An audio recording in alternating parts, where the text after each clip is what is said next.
अगर आप SSC CGL 2026 की तैयारी कर रहे हैं, टारगेट कर रहे हैं एसएससी सीजीएल टीयर 1 2026 का, तो आपके लिए बहुत इंपॉर्टेंट हो जाता है कि 2025 में जिस तरह का ट्रेंड था, क्वेश्चन किस तरह के आए। खासकर आज का वीडियो केवल मैथ्स और जीएस से रिलेटेड है और आपको लगेगा वास्तव में कि जो आपके सामने दिखाया जा रहा है कि एडिकिटी बेस है, टीसीएस बेस नहीं है, उन सभी पॉइंटों पर डिस्कस करेंगे। लेकिन अगर चैनल पर नए हैं तो चैनल को सब्सक्राइब कर लें और वीडियो अगर आपको पसंद आता है तो लाइक करें। देखें, जब 2026 एसएससी सीजीएल टीयर 1 की बात है तो प्रत्येक कैंडिडेट के मन में क्या जाएगा भी, एडिकिटी बेस होना चाहिए। मतलब उसका जो अभी तैयारी किसके बेस पे होनी चाहिए, एडिकिटी बेस। लेकिन आपको जानकर बड़ा हैरानी होगी कि एडिकिटी बेस कोई नया पैटर्न नहीं है। आज हम 2025 टीयर 1 के जो भी क्वेश्चन आए थे मैथ्स में और जीएस में, मैथ्स में अर्थमेटिक और एडवांस अर्थमेटिक के क्वेश्चन आप खुद देखेंगे कि लगभग कितने परसेंट ज्यादा है और आपको तैयारी कितने तरह से करनी होगी। देखिए, अर्थमेटिक और एडवांस अर्थमेटिक या एडवांस मैथमेटिक्स दोनों पार्ट लगभग बराबर है। अगर मैं टोटल क्वेश्चन की बात करूं तो देखिए यहां पे अर्थमेटिक के मॉडरेट, इजी और हार्ड, केवल मैं अर्थमेटिक की बात कर रहा हूं। टोटल जितनी शिफ्ट हुई है वो उसमें है लगभग इजी में 102 क्वेश्चन आए हैं, लगभग 102, और मॉडरेट में 132 और हार्ड में 161। तो जो अर्थमेटिक का चैप्टर है या अर्थमेटिक का पार्ट है उसमें देखिए 132 मॉडरेट, इजी 102 और हार्ड 161। वहीं एडवांस मैथमेटिक्स में क्या आया, यहां पर 320 क्या है, इजी है, ठीक है, मॉडरेट है 220 और हार्ड कितने हैं भाई, 172। ये क्वेश्चन का रेशो है जितनी भी शिफ्ट हुई है सब में, मतलब अर्थमेटिक और एडवांस मैथमेटिक्स दोनों में। यहां पर देखें अर्थमेटिक के जो हार्ड क्वेश्चन है वो 161 है, मतलब बाकी से सबसे ज्यादा, जबकि एडवांस मैथमेटिक्स में जो हार्ड क्वेश्चन है वो सबसे कम है। तो प्रोसेस लगभग दोनों का सेम है। अब मैं मेन शिफ्ट की बात करूं मैं, तो अगर 12 तारीख की जो शिफ्ट है, तीनों शिफ्ट की बात कर रहा हूं मैं, तो रेशियो क्या है वहां पर, 12 तो एडवांस के हैं, ठीक है भाई, और 13 किसके हैं, अर्थमेटिक। ये रेशियो ठीक ठाक है, इसमें आपको अर्थमेटिक और मैथमेटिक्स बिल्कुल सही आना चाहिए। लेकिन जैसे ही मैं 13 तारीख का शिफ्ट देखता हूं तो 13 तारीख में कितने हैं, 7 एडवांस के क्वेश्चन हो गए और कितने हो गए भाई, 18 अर्थमेटिक के क्वेश्चन हो गए। तो अर्थमेटिक यहां पर बढ़ गया, जबकि जो कैंडिडेट एडवांस मैथमेटिक्स पढ़ के गया था उसके क्वेश्चन कम है यहां पर इस शिफ्ट में, जबकि यहां पर ज्यादा है, बराबर से है। लेकिन एक शिफ्ट की और बात करूं मैं, अगर 17 की शिफ्ट में देखें तो 17 की शिफ्ट में लगभग कितने हैं भाई, 17 क्वेश्चन क्या है, एडवांस के, और 8 क्या है भाई, अर्थमेटिक के।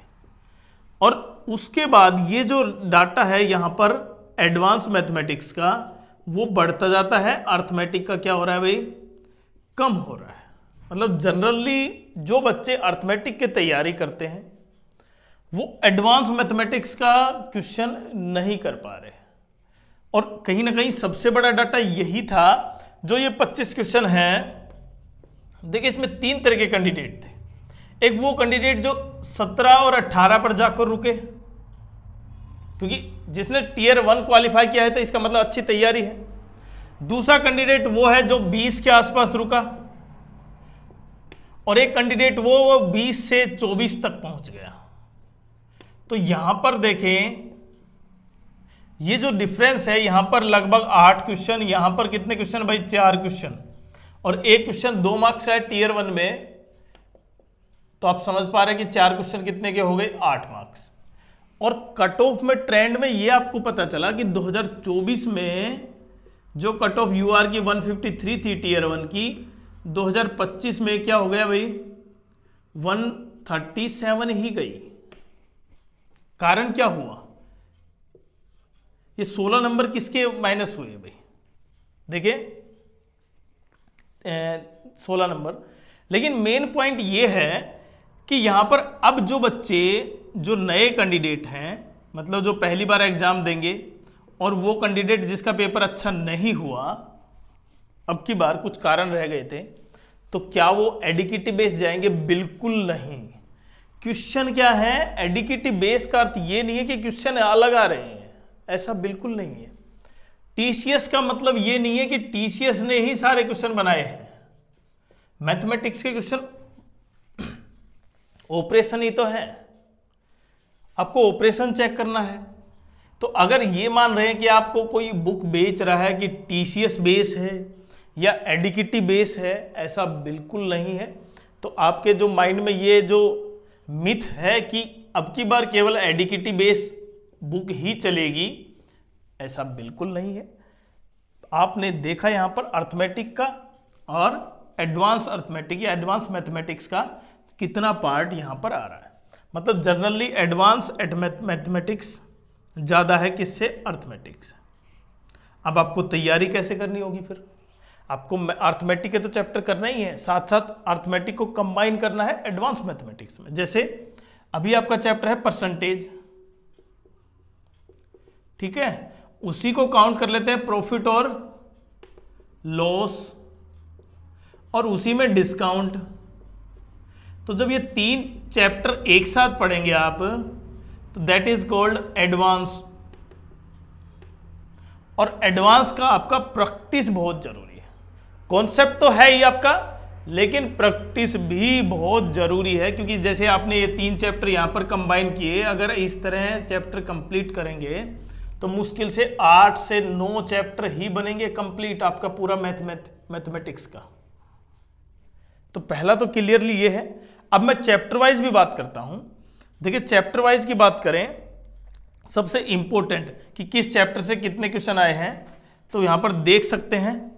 अगर मैं मैथ्स में पॉइंट पे बात करता हूं, तो देखिए मैथ्स में नंबर सिस्टम से 1 से 2 क्वेश्चन है भाई। 2025 की बात कर रहा हूं मैं, 2025 नंबर सिस्टम से कितने हैं, 2। प्रॉफिट लॉस उसके 1 से 2 क्वेश्चन है भाई। मेंसुरेशन 1 से 2 क्वेश्चन है। जिस तरह 2025 का ट्रेंड चल रहा है वो बता रहा हूं मैं। उसके अलावा स्पीड डिस्टेंस का एक ही क्वेश्चन आया है भाई। एवरेज की बात कर रहा हूं मैं, एवरेज की। और उसके अलावा रेशियो, प्रोपोर्शन भी मैंने लिख रखा है, इसलिए मैं नीचे देख रहा हूं। कभी आपको ये लगता हो कि क्योंकि बोर्ड डिजिटल नहीं है इसलिए हम उसको दिखा नहीं सकते, तो हमें क्या करना होगा, लिख के दिखाना होगा। और उसके अलावा सिंप्लीफिकेशन के 2 हैं, परसेंटेज के 2 हैं। सिंप्लीफिकेशन के 2 क्वेश्चन हैं, परसेंटेज के 2 क्वेश्चन हैं, और मेन मिक्सचर एलिगेशन का 1 क्वेश्चन है। उसके अलावा एवरेज के 2 क्वेश्चन हैं।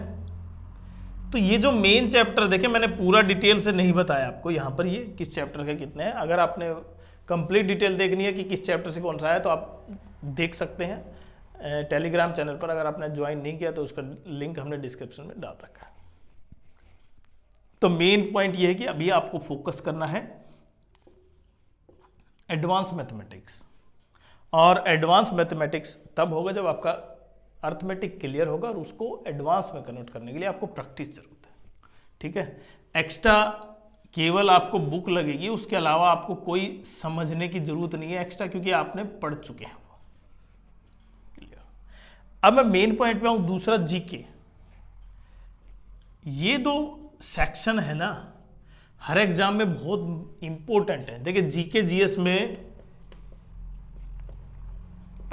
कोई क्वेश्चन कैंडिडेट 18 से 17 नंबर ले रखा है, एक कैंडिडेट वो है जो 12 से 13 नंबर ले रहा है, एक वो है जो 10 तक पहुंच पा रहा है। अब जो ये 3 कैंडिडेट हैं, क्या इन्होंने सब्जेक्ट नहीं पढ़ा? पढ़ा तो सबने है। तो फिर ये ऐसे तीन डिफरेंस क्यों हुए? क्या सबने बराबर नहीं पढ़ा? ऐसा भी नहीं है, यहाँ पर कम पढ़े लिखे भी होंगे, मतलब जिन्होंने उतनी तैयारी नहीं की सब्जेक्ट वाइज, लेकिन कॉन्सेप्ट को समझा कि जिस तरह चैप्टर के क्वेश्चन आ सकते हैं केवल वो पढ़ा, एक्स्ट्रा नहीं पढ़ा। तो अब मैं सब्जेक्ट वाइज बात करूं, मतलब जीके के जो भी चैप्टर हैं, जो भी टॉपिक है, जो भी सब्जेक्ट है, उसमें कितने तरह से किस तरह का क्वेश्चन आ रहा है। क्योंकि यहाँ पर सबसे इंपॉर्टेंट था आपकी बार स्टेटमेंट बेस्ड क्वेश्चन थे भाई, और स्टेटमेंट बेस में कहीं ना कहीं आपकी थोड़ी सी नॉलेज एक्स्ट्रा होगी तभी आप कर पाएंगे। अदरवाइज क्वेश्चन में ऑप्शन 2 हो गए तो आपके लिए 50-50 चांस होते हैं, जबकि क्वेश्चन ऑप्शन 1 है 4 में से, फिर आप बता सकते हैं। तो सबसे पहले देखते हैं यहाँ पर कॉन्सेप्ट वाइज बच्चों के मार्क्स कम क्यों थे जीके जीएस में। आज इसका सबसे मेन पॉइंट देखते हैं। पहले मिसलिनियस में क्वेश्चन सबसे ज़्यादा थे, 8 के आसपास क्वेश्चन थे, जिसमें आर्ट, कल्चर, बाकी सब कुछ शामिल था।